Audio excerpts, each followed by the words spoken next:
Okay, just turn it on. Perfect.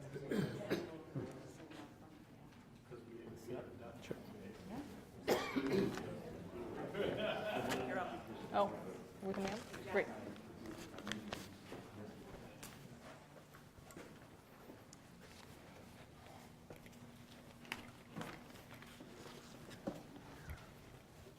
Welcome tonight. I'm Jack Belcher. I'm the Chief Information Officer in Arlington County, and I welcome you all coming here tonight. Some ground rules before we start off. Because we want a lot of people to see this, we're doing this over Facebook Live, so it's being streamed. And so as a result, you could be photographed. And if you're not comfortable with that, now's the time to excuse yourself, and we'll understand why you don't want to do that.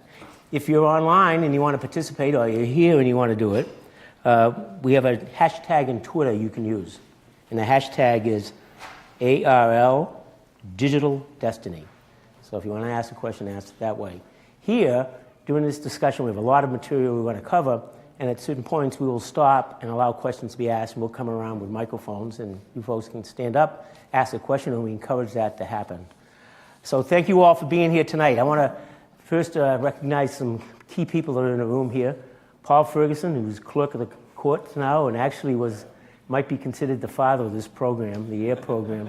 So it was his inspiration that started this, and Joan Kelch will talk about how that began and what that means. The ambitious goals you had for the program have been just amazing, and what we've achieved here in the county has been fantastic. We also have Dr. Joe Pelton here in the audience, and Joe's used to be former chair of the Information Technology and Advisory Commission, is now doing everything involved with space travel and exploration and how the sun may affect us in the future. So we'll welcome Joe to have you here today. And we have Mary Cornell, who's the vice chair of our Information Technology Advisory Commission, and we welcome you being here today. So thank you so much. So why are we doing this? Well, Paul and the AIR team started this back in 2007, looking forward in the future and saying what might be, and they set these ambitious goals for what the community might achieve. And we've started to achieve those goals, and it's a credit to the team here and the residents of Arlington. What we're doing with Digital Destiny is having a series of events. This is now the 5th event we've had, and it deals with various areas of the county. Learning, and not just K through 12, but K through grade, looking at senior citizens and how technology is affecting them, looking at health and human services, looking at transportation and mobility. And so this is just a series of events we have. We have no agenda. So these meetings aren't to do something next year or next month. It's to think ahead and say what might be in 10 to 20 years. Why we're doing it is the exponential growth we're witnessing in technology. It's happening everywhere. Just think 10 years ago, there was no such thing as a smartphone. And I guarantee you in this room right now, there's not one of you that does not have one of those devices in your pocket. And you're doing things on a device that if you priced it, and when it came out in 2007, it would be well over $1 million. And today you go down to the Verizon store, the AT&T store, and you can get it for under $100 and be able to do things. This exponential growth that's taking place in technology will affect us in how we work, how we live, how we interact with each other. There are many good things that are going to come out of this, but there are also things that aren't so good. And so what we're trying to do is identify what those might be and establish a set of guideposts. Not that we're going to do something tomorrow, as I said, but something that our elected officials can look at and say, okay, they talked about this, they said this might be coming. When we go to make some legislation or do something in the community, we ought to be thinking about what that might be. Examples, electric vehicles, and you think about what's going to happen with that. So when it comes time to do a new construction project in the county, and there's a lot of parking going to be requested for that, do we think about what electric vehicles might mean in terms of what we do with that money in terms of creating that environment? Many, many things coming up. So with that, let's get it started. So I want to introduce, I'm pleased to have Joan Kelch here. She's our Program Director for Green Building Initiative in Arlington. Joan, take it. Really glad to be here. Thank you all for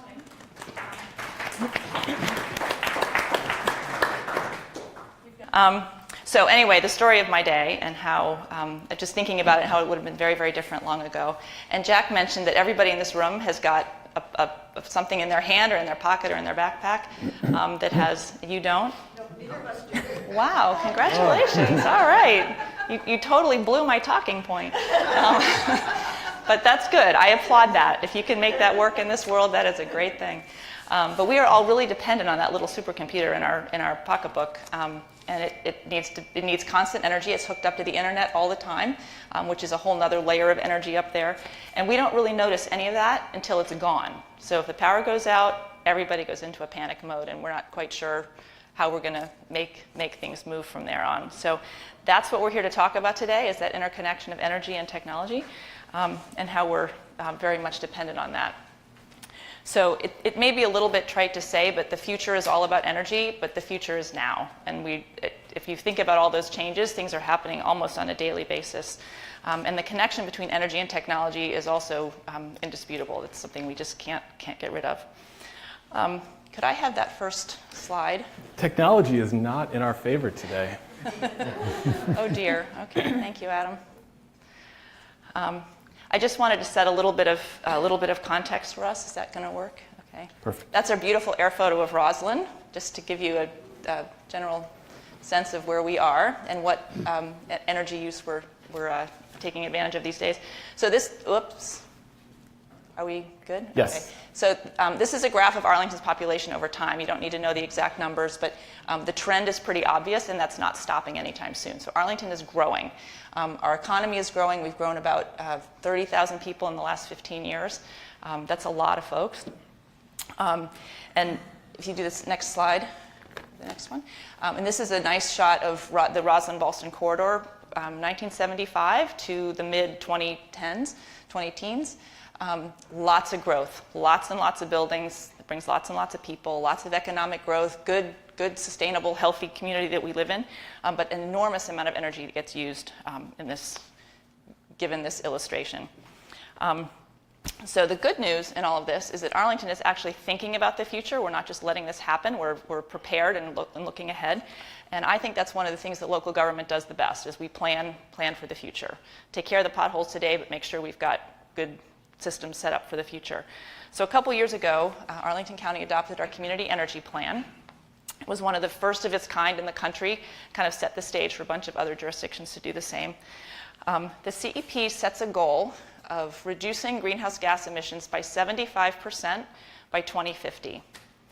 So I'll say that again, just so it sort of sinks in. Basically reduce our energy use by 75% by 2050. That is a big, hairy, audacious goal. That's a lot to think about. We have some time, but we're working on that. We're about 18% of the way there. We're going to do another baseline analysis this year and refine those numbers a little bit, but we are making great progress. And a lot of that is in things like LED light bulbs that are just now everywhere. Everybody uses them. Energy technology in buildings, heating and cooling systems, that sort of thing. And we'll be looking at all of that over the next 30 plus years. In the community energy plan, we're looking at a variety of different components of the community. Buildings are huge. They use about 75% of the energy in Arlington County. Lots of opportunity for energy efficiency there. Renewables, education and behavior change in human beings, because we all need to use energy differently. Transportation is another big one.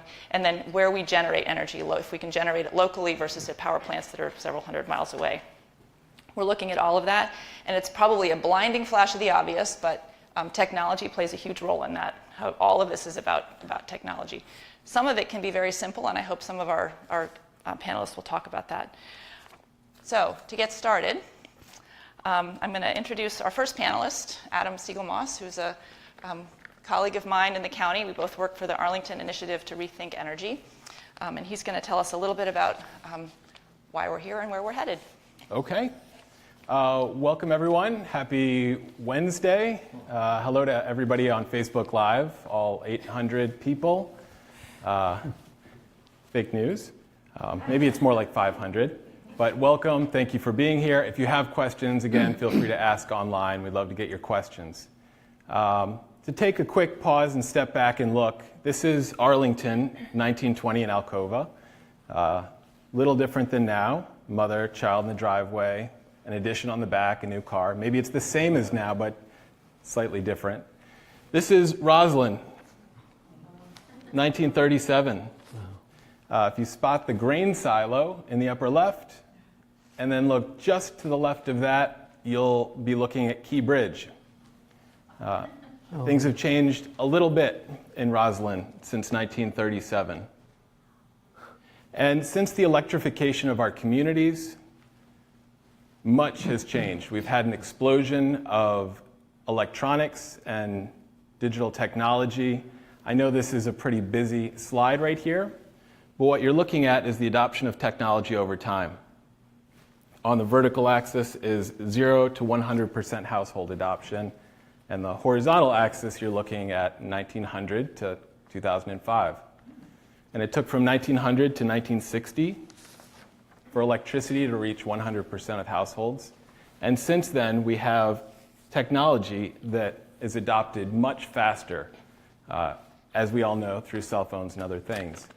And it's amazing how quickly technology changes, because I know that these phones are incredibly powerful. We can see the world through Google Maps. We can video conference. We can use 4D video, 4K video. But in 10 years, as Jack was saying, this is going to be an abacus. It's amazing. The fusion of technology, of energy, is fundamentally changing our lives. And when we take a step back and we look at Arlington and energy use in Arlington, 2/3, more than 3/4 of the energy in Arlington are used in buildings. Half of it in non-residential, about 1/4 of it in buildings, in residential buildings, and the rest is in transportation. And so this is interesting. By 2050, by mid-century, 2/3 of the global population will live in cities. Cities, by definition, must be the solution to energy issues. I work for the Arlington Initiative to Rethink Energy. It's Arlington's energy management program. The program has been around for 10 years, and much like the county manages stormwater, manages transit, manages waste, managing energy is a core function of the county. You actually spend, if you live in Arlington, $90 million on energy a year. So managing that energy is really important. We've partnered with every county agency over these past 10 years. We're only just getting started, but we've been able to accomplish quite a bit. I don't know that the Community Energy Plan is our destiny so much as it is a premeditated act that's taken enormous community vision by politicians and residents to really plan for the future of energy in Arlington. And so here we have many items, but Arlington's digital destiny, along with more people, more energy, means that energy management, building systems, and building design are more important than ever. Thank you, Adam. I wanted to introduce Anna Buglaeva. She's with Aquicore, which is a private company. You do some work with Arlington County government, but you also have a lot of interest in using data and smart building technologies. Can you tell us a little bit about what you do and what that might mean? Sure. So, Adam, if you wouldn't mind going back maybe a slide. Yeah, so Aquicore is a real-time resource management platform. We started out, actually our CEO and founder was living at the time in Arlington while he was doing his MBA at Georgetown. And he was launching his sort of graduation project at Georgetown, thinking about how to apply and collect data about buildings in real time, about resource data, and understand how buildings consume electricity, water, gas, steam in buildings effectively. And so coming out of that, sort of his final project as part of his MBA program, he founded Aquicore, that is now sort of a digital membrane for buildings, which means that we take real life buildings that are around us and we essentially digitalize them and connect them to the online world so that somebody who is walking around using their cell phone can actually relate to their buildings and understand how to manage them better. A lot of times, resource information is kind of trapped in a meter that is not really connected to anything. So you have to manually walk to a meter to read that information, to bill back residents for their energy consumption, to bill back real estate tenants.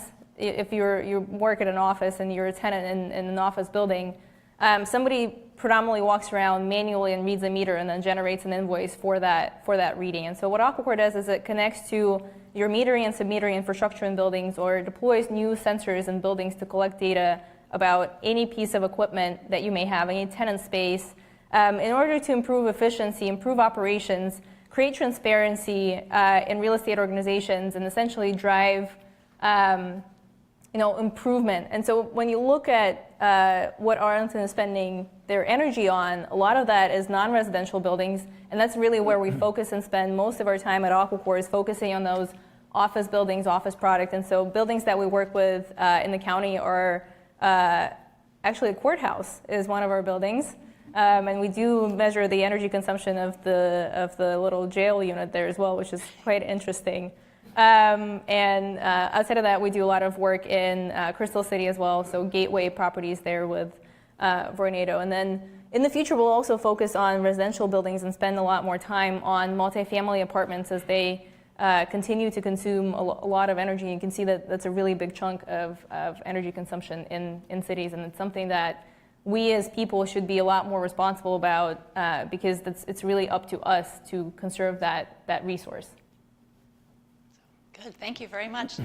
We like to say you can't manage what you don't measure. So if you don't know what you've got, you can't figure out how to reduce it. And a lot of what Anna's company does is measure the energy so that it can be managed. This slide shows you how important that work is because there's a lot of energy to be managed. Yeah. Good. Our last panelist is David Peabody. He's the owner of Peabody Architects, and he's a passive house consultant. He builds very green and energy efficient single-family homes. And David and I go way back, because I think about 15 years ago, we were in a similar, it was a school in Alexandria, I guess, talking about green buildings when it was just this brand new shiny thing on the horizon and nobody really knew what it meant. And we were trying to kind of motivate the region to start thinking green. And now we're here today in a very green building talking about super efficient homes and whatnot. So can you tell us a little bit about what you do and how you use technology to make your homes so energy efficient? Sure. Well, first of all, I think it's great that you all are putting this thing on. It's, I guess about 10 years ago, I said the passive house approach, which I was just learning about, is the most exciting thing in my whole career that had happened, from the time I was in architecture school. And now, 10 years later, I'm saying this technology revolution has replaced it. I mean, it was just a step on the way. We got into doing energy efficient buildings around the turn of the century. And it's been kind of a slow process of getting educated about that. It became evident pretty early on that we really need to focus on the energy part of it. After we sort of got through the gee whiz phase of all the new materials that were out there. And because solar was so expensive then, it really wasn't, active technologies really weren't the way to go if you wanted to do something that your clients could afford and be responsible. So we really focused on sort of the demand side of the energy equation. In other words, efficiency of our buildings. And that led us to the passive house approach, which was actually started in the US back in the 70s, and then the Germans developed it. And it makes for those of you who don't know much about it, it's a methodology and also energy modeling system that creates buildings that use about 10% of the heating and cooling energy of a typical Arlington building. So I have 1 minute left. Okay. So we moved from there to now making net zero buildings. And what I'd like to get into tonight, if we have the time, is talking about sort of the next step from net zero. What the logical step from net zero is, in my view, is thinking about how we generate energy, move energy around, and save and store energy in the home or in the building, rather than using the grid as our battery. And so we're doing right now a house in Arlington that's going to be, I think, the first in the country that has a direct current microgrid. that that's going to have a lot of smart house features as well that are going to help that process. So that's so we're now moving into technology, but I am not an expert in technology. I'm learning this as pretty much everyone else is. Thank you very much. I want to remind everybody, if you're online and you have questions, you can type them in and we'll tally them up here and try to get them asked. And if you all in the audience have questions, keep them in mind. We'll pass around a mic in just a little bit and you can ask the panelists your questions about energy and technology. Adam, can you tell us a little bit more about what the county is doing, what kind of programs we have for residents and businesses, whatever we have to help folks learn how to be more energy efficient? Sure. That is one element of what the Rethink Energy program does. We work on county operations, but then we do outreach to businesses and residents. About a year and a half ago, we started something called the Energy Lending Library. This is the first in the country. It's now been replicated by about a dozen different jurisdictions nationally. And what we tried to do was provide tools to residents for all Arlingtonians to spot energy issues and take action. We provided thermal cameras, LED boxes of bulbs, do-it-yourself books, and some energy meters. We launched it. We launched 4 of them and immediately had an 8-month waiting list and had to more than quadruple the number that are in service. And the cornerstone of the program is really the thermal camera.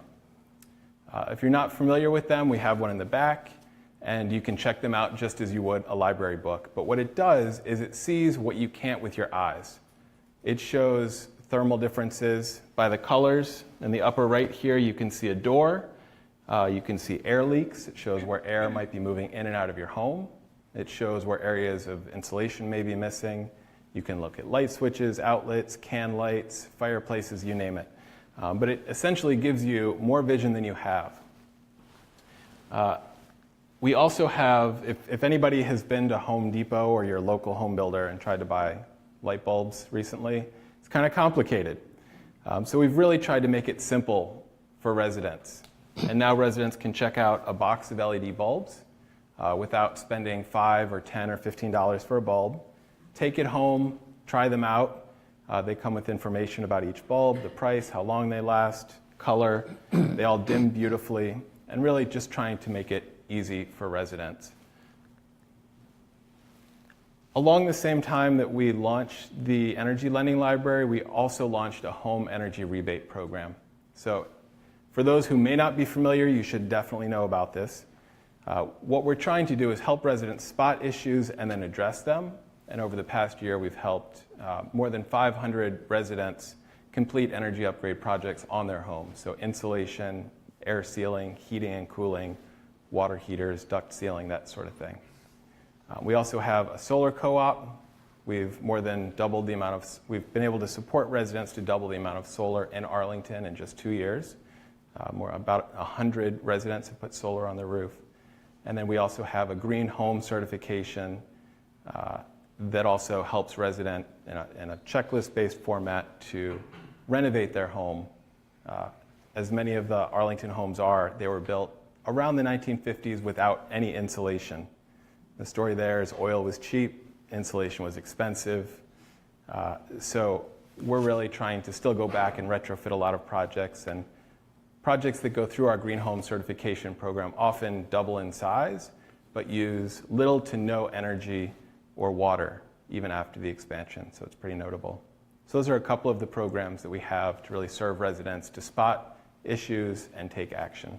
Can I just chime in that camera literally is making me want to move and live in Arlington because that is the coolest thing. I mean, if you're actually looking to improve your house and improve your home for resiliency and figure out where are some areas that you can quickly save money, I think that's one of the easiest ways to get started. And it just makes so abundantly clear where you're losing energy, where you're losing heat out of the windows. If you're thinking about doing a retrofit, I mean, this is huge. I was just spending time with Chief Sustainability Officer of Blackstone, which is, if you guys aren't familiar, it's it is the largest real estate ownership group in the United States. I mean, if you've stayed at a hotel, you've probably stayed at a Blackstone hotel, more than likely. And he said that their kit for evaluating their properties literally has that camera in it, and it is like a must-have. So that is awesome. I actually would love to check it out and take it to my place. Yeah, and it really resembles what we're seeing in the digital destiny. These devices, thermal cameras, used to be $5,000 to $10,000 about 5 to 10 years ago, and now this is how large they are. And they've come down in price to about $200. They attach to the smartphone, and you don't have to be an engineer. You literally take it, walk around your house, and point it at things. Right. If it's blue, it's cold. Right. You're losing air. If it's red, it's hot. So you're overheating somewhere where maybe you don't want to be heating, and something's on that maybe should be off, like an oven or I don't know. Lots of things you'll find that you think is ridiculous, but happens more often than you think. Yeah, good, thank you. So that is one of the smart technologies we're offering to our residents for free to go check out what you can learn about your home, things that you might not know. And when you figure out what the problems are, you can get a rebate for doing some insulation work or air sealing around windows and doors and that kind of thing. We'll give you some money back if you do that kind of work in your home. So Anna, smart buildings is kind of a new term. Can you explain what that means exactly and maybe what Aquicore is doing to further that concept? Sure. Smart buildings that's the new frontier. It is. I actually think it's really interesting when we think about kind of the future is now concept. I actually would challenge us to think about the future that we'll live in sort of today, and also keep thinking about like what is the future of tomorrow, and what is that world going to look like. And so smart buildings are buildings that are really focused on being able to communicate with the rest of the world. Buildings that are automatically designed for people and can cater to our habits and living environments. And so we find that people have their own normal life patterns, and it's really hard to change that behavior. So for example, it's really hard for me to make sure that my team turns off the lights at night when they're leaving the office space. And they just no matter how many times I say it, they don't do it. And I'm sure that many of you that have kids can relate to that. Things are getting left on, like water could be left on and running, and then next thing you know, you come back to a flood, and kids are just like biggest problem, I swear, and solution to the future problems, obviously. But generally speaking, changing people's behavior and changing people's lives and making them, forcing them to change that behavior is extremely difficult. So smart buildings really advocate in teaching buildings and creating technology that teaches buildings to operate around our behavior and around our lives without forcing us to change our behavior. So automatically shutting off lights when we're done with a meeting, automatically dimming windows when the solar glare is really strong and you want to make sure that your space is not overheating, so you're dimming the windows automatically without the use of shades, for example. Allowing folks to control buildings while being remotely. So a lot of times today, there's automation systems that allow you to kind of control the building while you're on site, but not necessarily allowing you to do that when you're remote. And so what happens is a lot of times it'll be like the Thanksgiving weekend and nobody's in the building on Thursday and it should be shut down, but it didn't get shut down, and so a building engineer actually has to come on site and turn that off. So allowing buildings to actually communicate with you over the web and be able to be turned off over the weekend. And so out of that graphic that Adam had before, the statistic is something like 40% of your energy that's wasted in buildings is wasted. A lot of buildings that we work with, office buildings, when they start out using Aquicore, they're consuming more than 50% of their energy when the building's not being occupied. That's ridiculous. That shouldn't be happening, right? That logically makes no sense. And so what smart buildings are all about is essentially eliminating that energy waste, creating buildings that can communicate with the world and can be controlled remotely, and taking that real environment and digitalizing it. I think preventative maintenance is a huge frontier. In many cases, in order to ensure tenant comfort, ownership groups will actually replace equipment before it's broken, because if a chiller goes out or if HVAC goes out, you're going to have a lot of tenants that are really upset, so they would much rather kind of replace it on a regular schedule to make sure that they're not having disgruntled tenants. But at the same time, we're wasting so much of the things that are not necessarily broken. And so smart buildings will be ones that can tell you, oh, your HVAC is operating, 34% less efficiently than it should, and it's likely going to break in the next 4 months.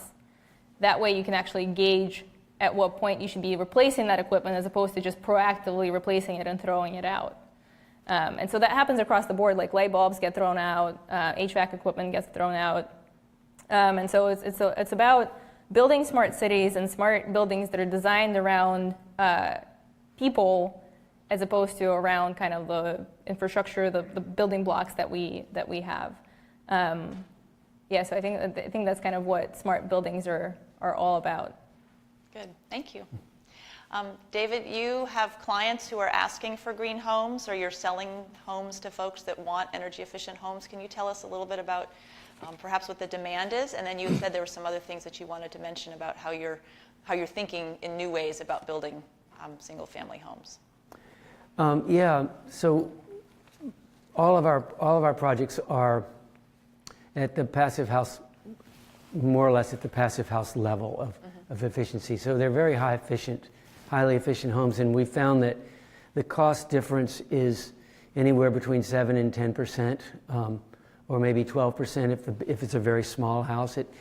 There are a lot of things that go into that, but it's in that range for your front end extra cost to make a building that's that efficient. And what we found is that we've been able to reduce all the loads heating and cooling is pretty much off the table now, when you've cut it down 90%. Now hot water is almost off the table in that after heating and cooling, that's your big energy load. But now with heat pump hot water heaters, that is drastically reduced, and there's very interesting developments going on in that technology. So what we're left with is all the loads in the house, all the electrical loads, the lighting, a lot more appliances and electronics. So how do we get those down? Because that's what, if you're going to get to net zero, that's what you've got to deal with. And what we're learning is that if we want to get our building to be truly resilient and able to exist off the grid, not just have solar panels that feed back into the grid to net out, which actually is not a truly not truly energy neutral, because 30% of the energy that gets shipped to you from the plant out in West Virginia or wherever gets to your house. So every 10 Coke cars, you're getting 3 of them. So that's really not a true net. So I think the way to do it is to use the energy that comes to your site, in our case solar, save it on the site, and not get into that bargaining. You can still sell it when you need it, but you're existing mostly on your own energy. And what's happening in communities around the country, now houses are banding together to have community microgrids. And so that they're swapping energy among themselves. And a whole new energy market is developing in some parts of the world called transactional energy, where basically the energy wholesalers like Dominion Power, they're buying and selling energy to different parts of the country, different regions. But it's a vertical system, vertically organized system. Now they're having wholesalers that are, like in New York State, they're pushing this. Wholesalers are now trading energy with their customers as well. So the end user is also a generator. Every house can be an energy plant if you're making more than you're using. Direct current is really the secret to this in the long run, because everything that we do in our houses now, except maybe your old hair dryer, is native direct current. All the lighting, all LED lighting is native direct current. We've put rectifiers on it so it can live in an AC world. The machines that run your mechanical system, all of those motors are direct current, and they have to have inverters to rectify that energy. So pretty much everything in your house is direct current already. It's just that we're not able to use it yet. And some really smart people are working on ways to do this. And that's what's so exciting right now, to see what they're developing. We're working with an outfit called Volt Server that can now package direct current energy that can actually power an AC circuit. So anything below a 1,000 watt draw can be run by direct current. So even the lights in this room could be run by direct current through the Volt Server packaging of that power. I don't want to go on. I could go on too long about that. But the bottom line is that every time your solar panel takes energy from the sun, it makes direct current energy. That energy goes through an inverter to get to the battery on the other side of your house. And then the battery has to have another inverter to store it as direct current. Then if you want to use that energy to go to your refrigerator or something, that energy has to get converted again, go to your refrigerator, and convert it again. So every time you do this, there's loss in terms of heat. And with direct current, with a direct current sort of infrastructure, you don't do that. And that's what we're developing now. So I think it's going to revolutionize both how we buy and sell energy on the macro scale, as well as make our houses much more efficient and needing much less solar on the roof. Wow. I think that's such a beautiful thing to be doing, because I think that all too vividly I can think to Puerto Rico and how they're suffering with the utility that is incapable of fixing itself due to financial troubles of the government. If only they had buildings like the ones that you're constructing in Puerto Rico and were able to create energy on site and not lose it due to all the conversion that you're having. I mean, that is a beautiful thing. That is truly taking control of your own sort of destiny, right? In this. This is actually happening in the third world. They are leapfrogging. It's just like they leapfrogged us with cell phones. Right. They didn't have landlines to have to worry about. So they are, everything, all these developments are really in the third world. They're leading the way. India and Africa are leading the way in this. Yep. And the other thing that I'm hearing is that technology is good, solar is good, doing solar correctly is better. Making sure you have a really simple home that's well insulated, that accepts the sun for heating, that's designed well, and then you layer these things on it is really the key. Yeah, well put. Yeah. So this talk about alternating current and direct current and the change between the two and how we might reconfigure our electric system is no less dramatic than the change from the little house on the prairie with a candle and a fireplace to where we are now. That change is huge, but the change from where we are now to what David's talking about is equally huge, and many of us will see that in our lifetime, and that's phenomenal.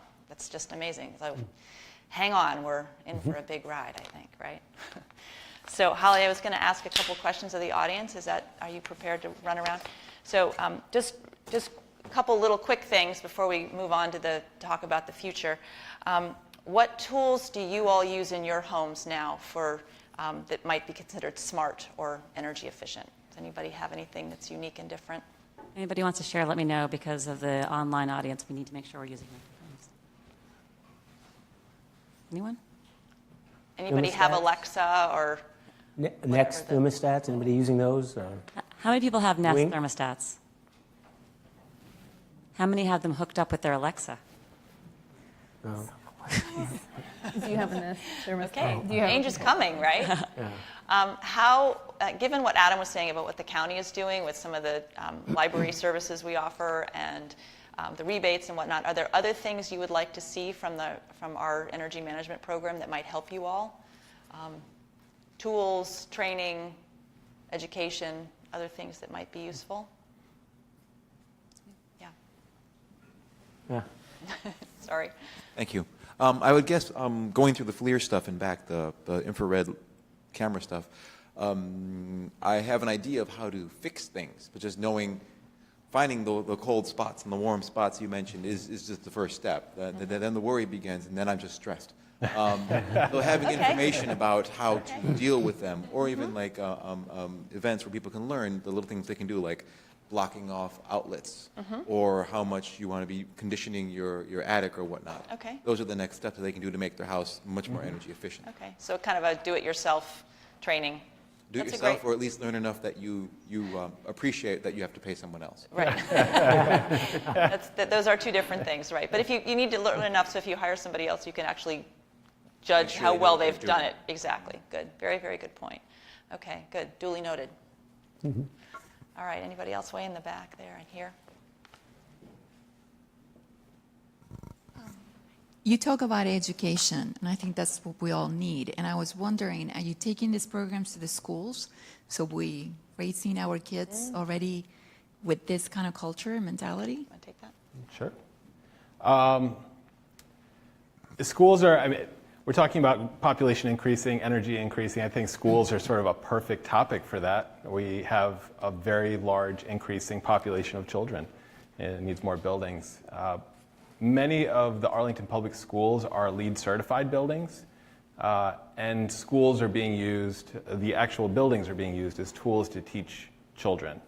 And it's phenomenal. If you look at Wakefield High School, the pool is heated by the sun. The toilets are flushed by rainwater. The building itself is heated through geothermal from the ground. It has solar panels, and kids are being raised on this. They're really, they have interactive panels. Discovery Elementary is another one that, if you aren't familiar, Discovery Elementary is Arlington's first net zero energy school. It actually creates as much power as it uses in a year, which was unthinkable 5 or 10 years ago. And that was just built a couple of years ago. So you're absolutely right. Schools are the perfect spot to really harness this literal and proverbial energy, transfer that information to students, and help them learn. And schools are absolutely being used as learning tools about sustainability, about energy, and hopefully going back and nagging their parents.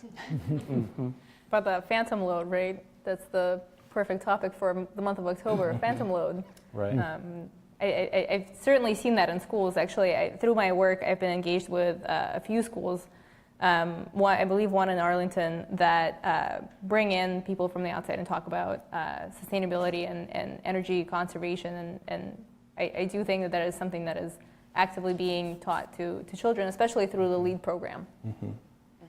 Yep. Yeah. Good. Sometimes I'm at a loss for what the better way to do things are. For example, I keep my house at 60. My son has a space heater blasting 100% of the time, and I have a humidifier, a local humidifier, that warms up my space. And I wonder, is it better to do that, just have these two rooms kind of warmed up, rather than, setting the heat to whatever, 69? True confessions. We're not here to judge. We're all friends. Good question. You guys. I actually have some feedback on that. Generally speaking, you're better off heating the space through your HVAC than using a local, local heater. You're always much better off doing that. However, if you do want to test it and your son is interested in figuring this out, there's this really cool tool. It's called Sense. And so you can actually, it's pretty easy to deploy. You can hook it up to your panel, your breaker panel in your home, and it'll actually feed information straight to your smartphone about what each breaker is consuming. And you can actually see how much energy is consumed by your humidifier and your local space heater, and make that evaluation. Obviously, if you're going to crank up the temperature from 60 degrees to 72, that's probably going to be a really big jump in your overall heating, and it depends on the size of your space. But general rule of thumb, for sure, is use your HVAC compared to your local heater. And if you want to do it scientifically, then you should totally subscribe to Sense and get that. Thank you. Maybe Sense is something we can add to our energy lending library. Mental note. I think it would be helpful if the county could either encourage our principal supplier, Dominion Electric, or have them broadcast more publicly the fact they offer tariffs that are timed tariffs. This may not help overall usage, but it certainly helps the cost of electricity. I went on a time tariff 3 years ago, and it encourages you to do your laundry at night time and your dishwashing at night time and charge my electric car at night time. And yet not many people seem to be aware of the difference in tariffs that are available. And I think the county should probably do some promotion there to make it more popular. Okay, very good. Thank you. Good comment. That's a good question. Let me follow up on that. That's something I was thinking about. I mean, what is the role of government in this? I mean, the AIR program has done amazing things, but there's not that adoption across the county. We talked about smart thermostats and how they might be something we use. We give out smoke detectors, but we don't give out smart thermostats. Yeah.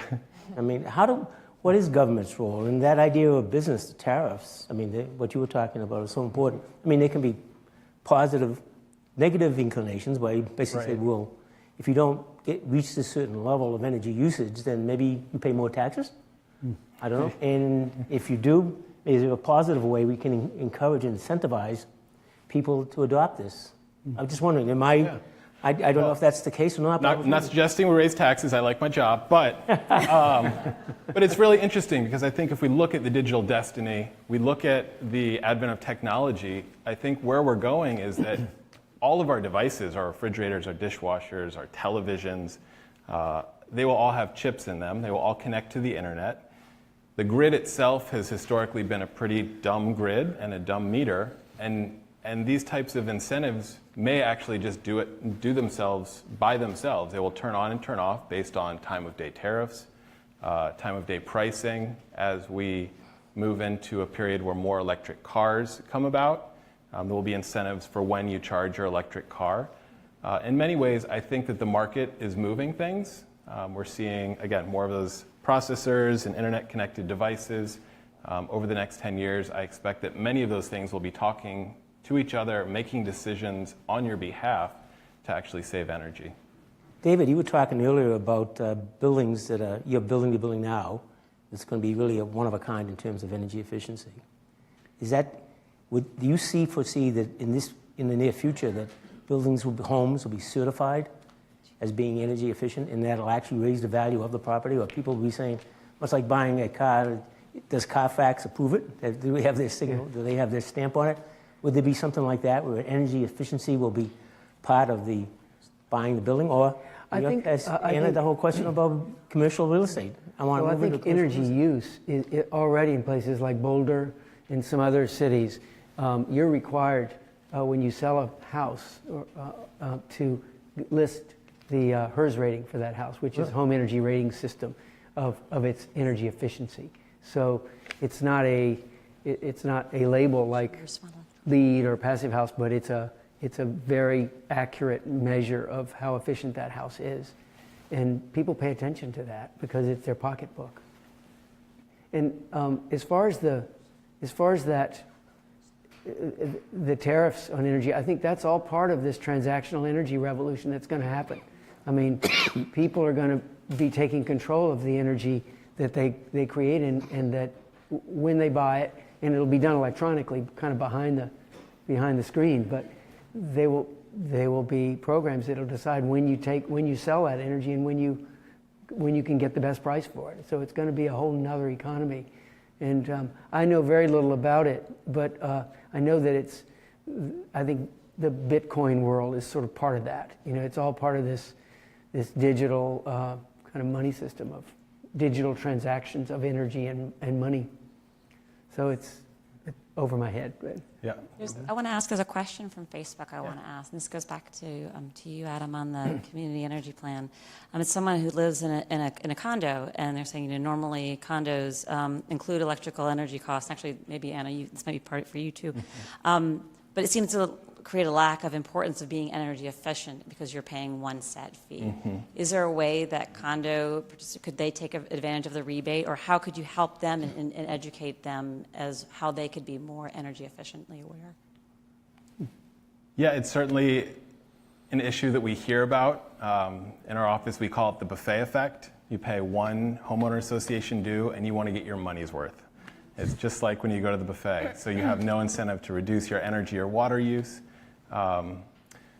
certainly an issue we've dealt with. We worked with condo associations to really work on retrofitting the buildings. So central common areas, lighting retrofits, garage retrofits, all of those sorts of things, and really working within the homeowner association. So working in a way where the building thinks more strategically about its asset and makes changes to reduce the costs.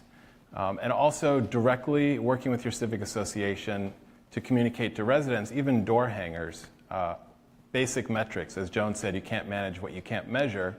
Making sure everyone knows what the water use is, making sure everyone knows what the water cost is, the energy cost is, and handing out things like aerators for residents that cost maybe 50 cents but reduce energy and the energy associated with hot water and the cost of water and sewer rates, and those sorts of things that really bring things down and then let residents know, give them the feedback loop when things are reducing. Some of the things we've done. Yeah, I think that if I had to respond to that, you have two options. One is vote with your feet, right? Pick up and move if you disagree with the concept of paying for resources that you're not consuming. That's something I did. I was being charged for water consumption while I was living in college over summer break when I wasn't even in town.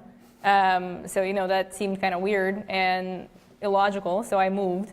If you're living in a condo, then a lot of times you have the opportunity to be part of the condo association and actually choose to pay for sub-metering yourself and putting in meters through the utility. So it is something that you can certainly do by getting your condo board to approve a retrofit and purchase sub-meters. And then if you guys are looking from Arlington County's perspective to provide a new incentive, maybe incentivizing deploying electric or water sub-meters is something that is certainly, I believe that you should be in charge of your own destiny in terms of what is your energy consumption and how you're consuming that. And sharing it with other people probably does not create the proper incentives to reduce energy consumption. I was talking on that subject, I was talking to a developer last week about this, and he told me a very interesting solution that some developers are using, or owners of buildings that are centrally metered. They're sub-metering, and then they're giving rebates. So every month, people who are using under the average are getting a rebate check. And so it's providing an incentive, and also a certain amount of pride gets involved in that too. So it said it actually works quite well to get this competition going. Yeah, and on a per square foot basis, we've seen water and sewer rates be the highest cost items in multifamily. And we've seen some condo associations just give out $100 rebates to people who install WaterSense toilets or shower heads, have actually just given out LED light bulbs just to really move them quickly, get things approved through the condo association. I've got more questions. Right here behind you, Holly. You talked about having good transactional. Gentlemen talked about having transactional partners, energy transactional partners. Where does the local incumbent power company stand with net metering right now? I'm probably not the best person to. I don't live in Arlington, so I'm not. I live in Alexandria, but in Virginia, I mean, we do have net metering, but we don't get a lot. Maybe somebody else in the room has a better answer than I do to that. Yes. So we currently have net metering available for solar customers. It's a kind of an ongoing discussion that the utility would always like a little more and a little more and a little more compensation for that. But the good news is that it looks like for at least this legislative session, the net metering ability will go untouched. And just to back up for a second, the benefit of net metering is that you can have solar on your home, and even if you're generating electricity that you don't need at that time, you can sell it back to the grid. So it allows you to get more use out of your solar system on your home. I think we have one more question. Are there other questions around to see if Becky there. happy to. In other countries where I've been, I've left the hotel room, and then all the lights and everything goes out. And how expensive would it be to do something like that in a condo association? That's question number one. And question number two is, when do you think or have we gotten to the point where a solar panel could be removable and you could take it with you from one house to another house?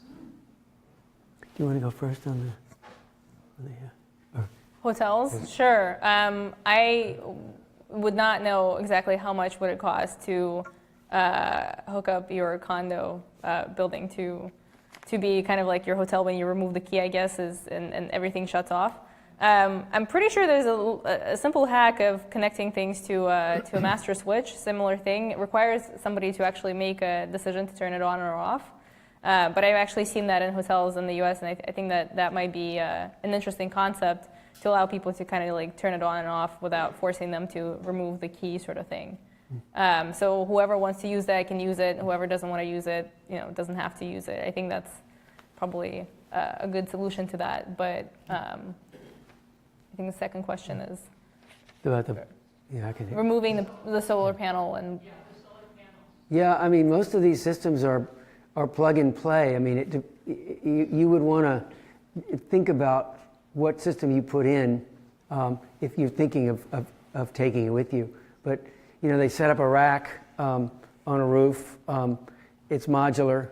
The solar panels are modular, and the ones we're using now, they just plug into it's a simple wire connection. They kind of plug one wire into another. So I think the danger would be somebody going up there and stealing it, more than anything, because it's so easy to take down. Yeah, and about the hotel question, going back to that quickly, I don't think I know anyone who's ever been to a hotel and had that and thought, oh, this is terrible. It's more of like, why doesn't everyone have this? It seems like one of these commonsensical things that if you could in your house have one switch, why wouldn't you? It simplifies everything, but it also just points out just how much energy we're wasting and just how easy it could be to create a system or create a mechanism in our home or elsewhere where we can literally flip a switch, pull a key, and all of the non-important loads, maybe you have a green and a red socket on your outlets, all of the green ones can go off. It should be pretty simple. The company that we're working with now with a smart house, designing that into a house, I asked them for some rough numbers about cost of what it costs to. What is the range of costs? And it's usually around 2%, they said, to fully kind of equip your house. And you probably, I don't know if you all do residential work at that level, but around 2% of the construction cost of the house is what it would take to do that. And he also pointed out that they had this is Loxone. It's an Austrian company that's just moved to the U.S. They're the biggest one in Europe, and they've just come to the U.S. And he said they did a model house in Pennsylvania where they're located. And the model house is just a standard code-built home, just like all its neighbors. And they outfitted it with all of their energy-saving devices. And their energy use was 48% of the neighborhood average energy use after a year, which blew me away. That just smart house technology, without anything else, could cut your energy in half. Yeah. Actually, I was going to add on to Kevin's question on net metering. Kevin, we installed a 4.6 kilowatt solar system about 7 years ago, and our favorite thing is to watch the meter go backwards. It goes literally goes in reverse, and in addition. At least at that time, the utilities were buying solar renewable energy credit, SRECs. So we also, in addition to the benefit we get from the reduced power bills, we also get checks quarterly from basically had sold those credits, and it's, three-digit checks. So it's nice to get those too. So just adding the benefits. I'm interested in hearing about our future now. We've talked about a lot of future things that we've been talking about the present. One more question. One more question? Sure. Yep. Thank you. A couple weeks ago, I took off 24 panels. You're not going to do it and move your panels. It's so much more involved than you can. It's crazy. I'm also a solar guy, and I've got panels in my house, and it really works out wonderful. But I tell you, you have to reduce before you produce. I've been in this energy efficiency world for about 35 years, and I've done bits and pieces of all of it. And if you don't minimize your energy use, you've really made a bad mistake. So reduce before you produce. I do a lot of HVAC consulting work and been in that world for a little bit. And I was in a meeting a couple weeks ago at ACA where the discussion shifted over to who is putting in these sensors throughout the house that will enable you to see what the hell's going on. And the Nest of the world and the Honeywells, they're not the ones that are going to be going into your house and installing these pieces of equipment that can help communicate. It'll be your HVAC technician. And they are sitting on a minefield that they're slowly recognizing. For every 4 HVAC guys, and they're all about my age, wanting to get the hell out of the business, only one is coming in. You're going to see a tremendous predicament in all the trades, but particularly the HVAC industry, with not enough people coming in because it's hard, dirty, nasty work. And they might be motivated if they're installing sensors, doing security, putting these devices that can help aid the communication. So there's this job opportunity here that is really needed, and I love to see Arlington kind of be on the leading edge of that. So taking that line, I think that's a great segue to talking about the future. That's exactly the problem. I put Nest thermostats in my house, and I found that the HVAC guy didn't know how to do it. And he called me and says, what do you think I should do? So we went to the website, looked up how to install it. He said, oh, I guess you can do it this way. And then we got it working. And we put the Wink in, and it controls the lights. And then we've got something else that's controlling something else in the house, the water levels, the quality of water. And guess what happens? It becomes outdated. They keep updating the software, the equipment changes, and then within a few years, you're stuck with outdated technology that you just don't know what to do because it kind of worked, a good idea. You need a password to get back. Right. And you said, it's my daughter's name now, right? And I had a number 2 or whatever. So, security issue, right? I know, Beverly.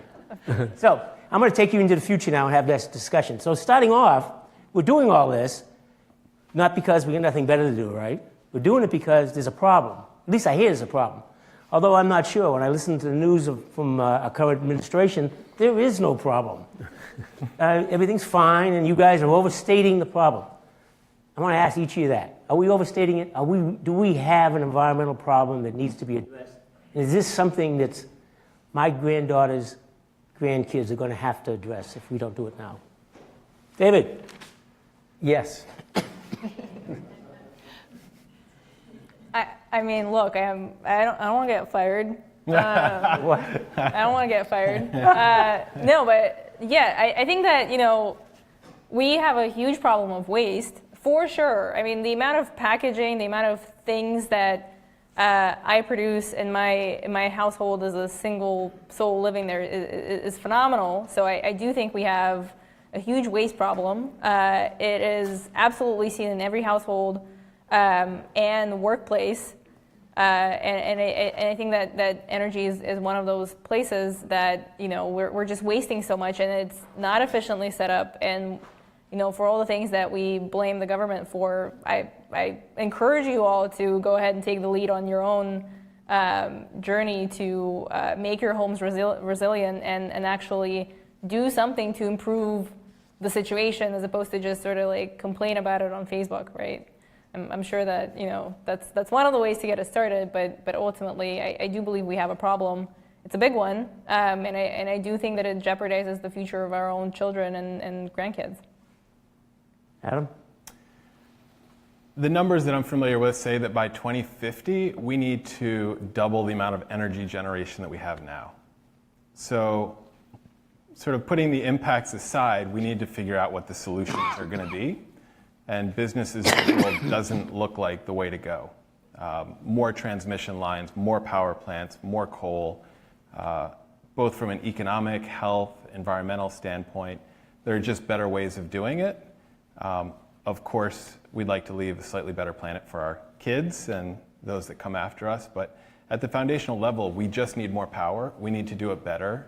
We're wasting gobs of energy, and there are tons of opportunity. And so at least from the local government perspective, we know we can do better. We want to serve our community. We want to make sure that as Arlington is resilient as it can be for things like storms and economic resiliency and those sorts of things. So yes, there's a problem and a huge opportunity. Okay, so I'd like you all to jettison your past experiences and start thinking about what might happen. What's the future going to look like?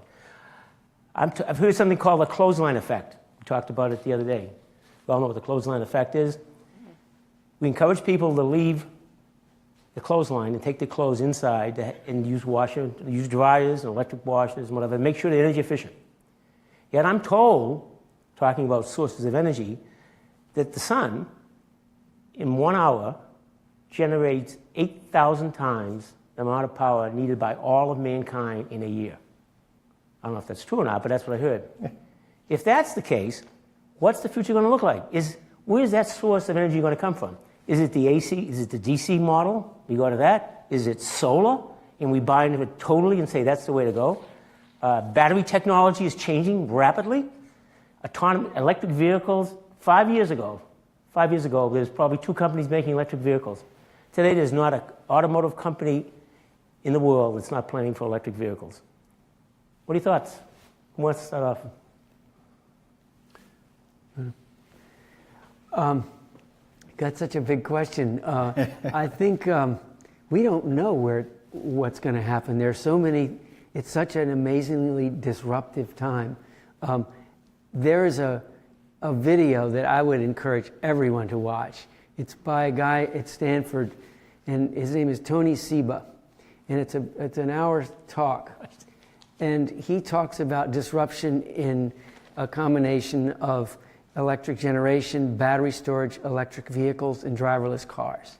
And he predicts that we're going to reach a tipping point, and he's got really good numbers to back it up, that this is happening far faster than we can imagine or control, we're going to have a tipping point around 2020 in terms of all of these technologies, and that in 5 years after that, we won't be driving cars. We'll be driving in basically Ubers that don't have drivers and are basically computers on wheels. So, and it really is important, I think, for cities to think about this, because 4% of the time you own your car, you're using your car. That number is completely flipped when you think about this driverless vehicle that is driving around all the time waiting for you to punch in that I need a car to take me from here to there. That means, it means parking in our cities will no longer be necessary, because you've got 4% of the, you've got you need far fewer cars because they're always working. So do the math. And it's a fascinating, it just opens your mind up to what is coming. And it all has to do, I think, with this revolution in cost of generating energy. It's going to be, in 2020, it's going to be cheaper to generate energy than to transport energy. And Dominion Power can't change that. That is just going to be, economics is going to drive it from that point. Yeah, I think that if I had to follow that statement, fundamentally, we are looking at an environment where lots of things driverless cars are going to change the way cities operate, the way we build and create property. For example, in DC, historically, you were not able to build property unless you had parking slotted into that. And actually, the city's done away with that, and so you can actually build property without allocating any parking to that. One of the things that I can't tell you whether the future power is going to come from solar or wind, or maybe it hasn't even been invented yet, but I can tell you that actually solar and renewable energy has been one of the things that isn't actually getting as funded as it used to. So if you look at venture money, venture capital, this year in 2016, the amount of money that has been funneled into these type of technologies has actually significantly dropped off, like dramatically, due to the fact that there's been a number of companies that had failed that were very well funded, and so the venture world has kind of steered away from that a little bit, and so that puts us in a really interesting place where really the technology that we need in order to be successful in the future isn't necessarily yet created and hasn't been refined yet, so there is opportunity to create and design and fund, and the private money, venture money that is typically available for those type of opportunities isn't actually kind of coming in. So I think that is one of the ways that the government, to your earlier question, the government can get engaged and get involved is actually funding the research and funding these type of technologies to promote energy creation, energy storage. To Dave's point, energy storage is something that is completely unsolved, and we can create energy through solar, but if we can't store that energy at night, then there's no energy to be used, right? You have to go back to the grid. You are dependent on Dominion. So storing that energy is extremely important. And so I would actually encourage a lot of you to consider how to actually create technologies that will fix our storage and creation energy generation problems, and then also vote for policies that encourage financial investment into these type of technologies and research. I also think that, to an earlier question about your technology becoming really rapidly obsolete, I can tell you that future jobs lie in controlling technology. They don't lie in producing widgets or doing things that required manual labor or anything like that. They will lie in controlling technology and manipulating that technology. So if you choose to avoid to learn this technology now, you're only kind of inhibiting your ability to be productive and employable in the future. And I think that with driverless cars, the amount of people that I'm seeing that essentially will have to learn to do something else other than drive vehicles, right? So learning this technology, experiencing this technology, implementing it, trying to figure it out, trying to implement it, testing it, and creating it is really the only way that I see the future will play out, right? So that's where the money should go, is funding, training, and also new tools. Adam, anything? Things are changing quickly. I mean, we're talking about driverless cars, and just a couple days ago we saw, if anyone's familiar with EnviroCab, it was Arlington's first hybrid carbon negative cab company in Arlington. It started 8 years ago and just closed about a week ago, according to ARL now. In that space, 8 years, open, closed, and I think I haven't seen that video, but it makes sense to me. I think when I look at Arlington's net zero energy school, when I look at the changes that are happening, it's happening so incrementally, it's hard for me to process it. But when I step back and think about solar panels on a roof connected to a car that's electric, that has a huge battery, car sharing technology, all of these things, I see how that isn't that far. And I think ultimately there is no silver bullet. It isn't just solar, but it's silver buckshot. It's all of these things. It's efficiency, it's renewables, it's wind, it's solar. It's all of it together that's creating our future faster than we can see it. 2020, 2025, driverless cars sound great. I have a 5 and 2-year-old. I'm just thinking, go to play date, or something along those lines. Resiliency. You talked about resiliency. And you're talking about the fact that Puerto Rico, there's some place in Puerto Rico, the mayor of Puerto Rico last night was saying on MSNBC that there are some places that have had not power for 72 days. Okay, fast forward, it's the future. It is 2030. What would you do to make sure that doesn't happen again? How do we make sure, because as you had in that chart, everything is converging. Mm-hmm. Mobile devices, sensors, all require power. So, thoughts? How do you create that resiliency? Off the grid, independent power? I don't know. What? Yeah, I mean, I think we have a very dumb grid right now. We have an opportunity for something called microgrids, or basically we have no control. If the power goes out, that's it. You're done. Similar with Puerto Rico. So from a local government perspective, I think it's important to make sure that we are creating a community that's safe, resilient, that we can create power, store power, generate it in local, both for emergency management, natural disasters, or otherwise. so that schools that are net zero energy could have batteries so that if there were an emergency, people could go there, charge. I think that by 2030, there are a lot of opportunities, and between solar, batteries, technology, it's going to be an interesting time. Anyone else? David? Dave, I actually think you might be the perfect person for this.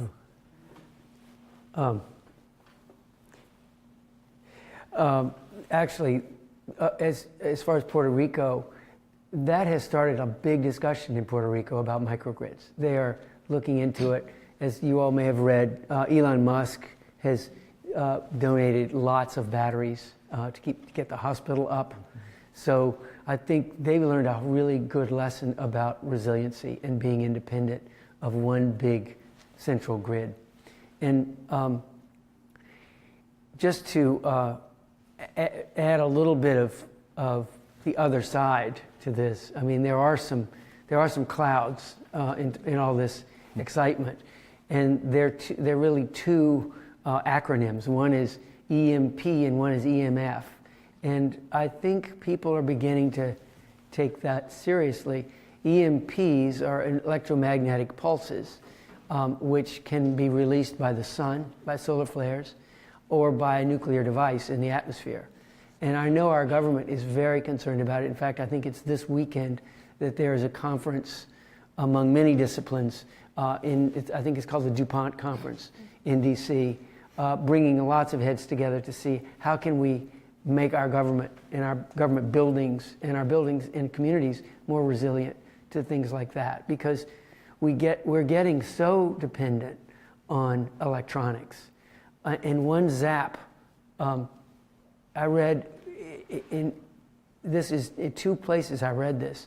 Maybe they were both quoting the original source, but 90% of our population would starve if a electromagnetic pulse was released over the central part of this country, because it would shut down transportation, the whole food network, every communications. So we're so dependent on these things already that that's something that we have to build in. We have to start thinking about resiliency. Terrorism is the least part of that, I think. I mean, it's just, I think that's a big issue. And the other issue is electromagnetic fields associated with things like wireless transmission. The European community has one number for what's safe for your exposure, and the FCC has another number. The factor of difference between those numbers is 1 million. Now, in other words, the FCC says, basically, don't worry about it. And the European community is very concerned about it. And it's making our lives so easy, but we need to pay attention to it. And I'm trying to start educating myself about what's true and what's not true about it. So I'm just on that road right now. Mm-hmm. But I think it's something we have to think about as you may want to talk about that too. You may know more about that. Oh gosh.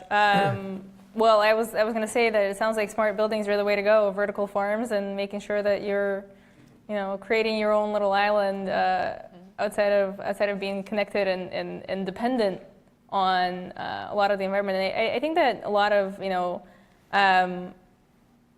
the American dream depends on us being able to be in control of our own lives and control of where we source power, food, things like that. And I think it's really time to think about that. I think that it's time to steer away from a lot of big corporation, big government in ways that prohibit us from being reasonable. And I think that going back to your earlier point about preserve before you kind of install a new solar panel, I think it goes back to all of that is being better educated, more reasonable about your energy consumption, testing out things like checking out of the library to test out things and identify inefficiency in your homes, and then start to build on that resiliency, because I think that the planet will continue to be fine, and like it'll live on for millennia after us, and the challenges that we're facing today, the environmental challenges, the hurricanes, the other things, why are we thinking that the government is going to come back and like all of a sudden regulate utilities and encourage them to do this? I mean, they're in such a predicament. How do we expect them to save on energy consumption and still be motivated to provide us with a great service? So I think that taking control of that in your own way through your own homes is something that we should all be thinking about. So I want to allow enough time for audience questions, but I have 2 shot clock questions I'm going to ask. I'll ask the first one. Let the audience ask questions and then come back with my last shot clock question. Some people, there's a body of thought that says you can reduce all the carbon emissions you want, and we can be as successful as you want and meet our goals of 2050, but it's too late. And in fact, the environment we are not going to be able to save the environment unless we understand we've got to shield the world from the ultraviolet rays that are coming down on it. And there are thoughts about putting up clouds, balloons for shields, getting UV sunglasses for the earth, afforestation, which I have had some sort of a sense of what that means. What are your thoughts on that? Is that true? Are we at that? Have we reached that inflection point where, despite our best efforts, too late? And I guess shot clock answer: yes, no, and that's over my head. I can't think about that. I think that the believer in me believes that there are things that we can continue to do and persevere. So I would say that will it be the same as it has been? Probably not. But like, should we give up and just live out our days and just continue to not do anything about it? No, I don't think that's the answer. But I think you should do something about it. I think as soon as we know the answer to that question, it's too late. Yeah. That's the trouble with that Yes. question is the best we can do is try to continue to work hard, make change, and sort of move the needle as far and as fast as we can. And influence others to do the same. Mm-hmm. Yep. Questions? Audience questions? There's one in the back. You go.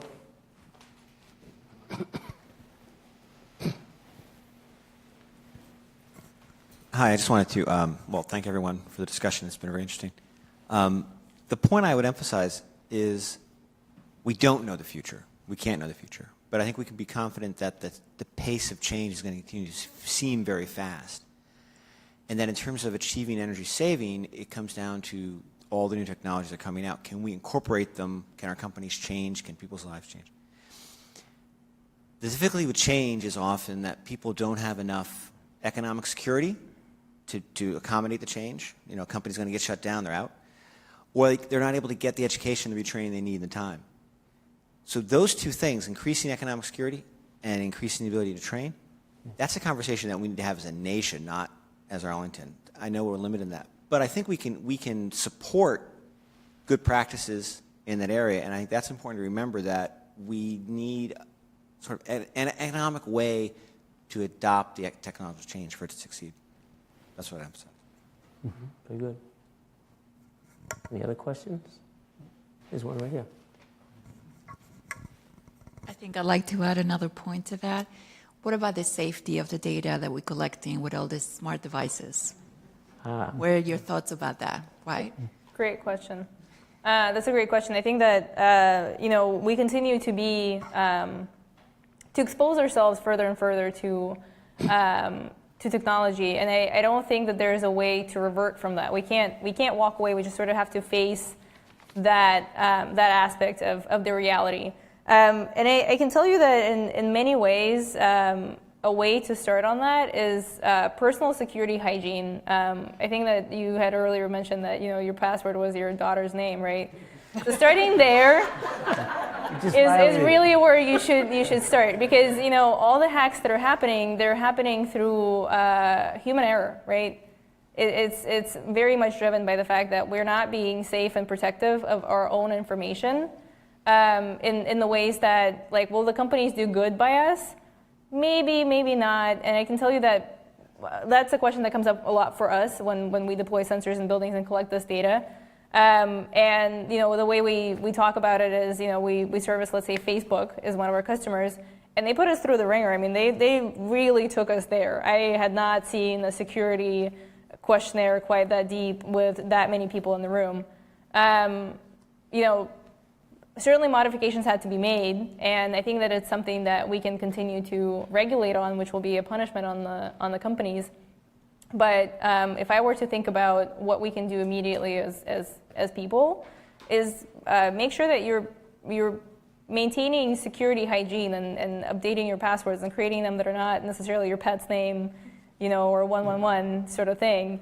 That's where it starts, and that's where the breaks are currently happening. So most of the time, the hacks that we're hearing about, they're not due to a hacker being able to hack into a system from penetrating the security and technology. It's from understanding people and then penetrating it through the people that are using the technology. So. Okay, last question. We have a minute left here before we close down for the night here. 10 years from now, it's 2027, right? I think so. That's the day we're in, right? It's November the 30th. I'm late to get home. What's the one thing you're reflecting on this meeting? You guys meet someplace in a restaurant, and you're talking about. You remember that digital destiny discussion we had? What's the one thing you wish you could have brought up tonight that you didn't bring up? I think that 10 years from now, when I look back on this date and wish I had known something about today that I had thought about something that I should bring up, but I didn't, it would be taking action. I think that way too often do I see panels that are similar to this that encourage me to take action, and I sort of go home and proceed to go to my regular routine and drop off my slippers on the side, or charge my phone and do nothing. I think that if there was one thing that I wanted to say is do something. Don't do all the things, it's going to be overwhelming, but do something. Figure out what is, maybe getting sense is your start. Maybe getting a quote from a solar panel installer is your thing. Maybe watching a YouTube video about how to install a Nest thermostat. You can learn a lot of things on YouTube. I mean, seriously, you don't got to go to college for all the YouTube content that's out there. But do something about it. I mean, that's probably one of the things. And I think that if I were to be 10 years from now at that lunch, I would love somebody to start something that was like, you know what, I saw this digital destiny panel and they encouraged me to do something, and I did. And here I am managing $1 billion company that's doing this thing. That to me, I would die in peace. Adam. For me, I love nature. So all of this talk of digital hurts a bit because it feels isolated from the built-in, from the natural world. And I just hope that as communities continue to evolve, that cities become functionally indistinguishable from nature. That buildings are heated by the ground, they catch the rainwater, they use it for flushing, they use the sun for water heating and for powering homes. And ultimately we come to a place where, and we've come to a place over these 10 years, or that I was able to impart in myself today for then, that cities are part of nature, working harmoniously. David? I think that's beautifully said. I think 10 years it would be nice to look back and say, we realized that we should have realized that technology wasn't going to solve our problems. It really has never solved our problems. It's a double-edged sword, but we stopped consuming as much. And I think consumption is the underlying disease, really, in our culture that is generating, so much energy demand, so much material demand, and I think we have to put that as part of the equation too. How do we tone that down and dial that back? Oh, wonderful. Joan, you want to say anything? I think those closing comments were wonderful. Thank you. They covered a whole range of things. I think we're in for an amazing ride, one way or the other, sort of from here towards urban areas as nature. And fasten your seatbelts and let's have at it. Thank you. Thank you for coming. I want to thank you. I want to thank Holly Hartel, Diane Artemis, Shannon Whalen, McDaniel from my staff who are here tonight. And thank you all for coming tonight. It was a pleasure. Thank you, guests. You guys were great. Thank you so much. Thank you. Thank you. It's great talking to you. Great comments. I really enjoyed it. Great. Thank you. Good work. Nice job. Thank you so much.